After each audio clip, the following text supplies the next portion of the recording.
بسم اللہ الرحمن الرحیم۔ حضرت ابو ہریرہ رضی اللہ تعالیٰ عنہ بیان کرتے ہیں،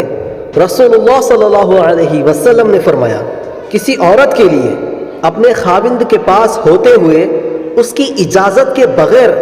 نفل روزہ رکھنا جائز نہیں، اور وہ اس کی اجازت کے بغیر کسی کو اس کے گھر میں آنے کی اجازت نہ دے۔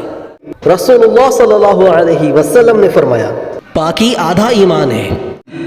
حضرت ثوبان رضی اللہ تعالیٰ عنہ بیان کرتے ہیں، رسول اللہ صلی اللہ علیہ وسلم نے فرمایا، جب کوئی مسلمان آدمی صبح و شام 3 مرتبہ کہتا ہے، میں اللہ کے رب ہونے پر، اسلام کے دین ہونے پر اور محمد صلی اللہ علیہ وسلم کے نبی ہونے پر راضی ہوں، تو پھر اللہ پر حق ہے کہ وہ روز قیامت اس شخص کو راضی کرے۔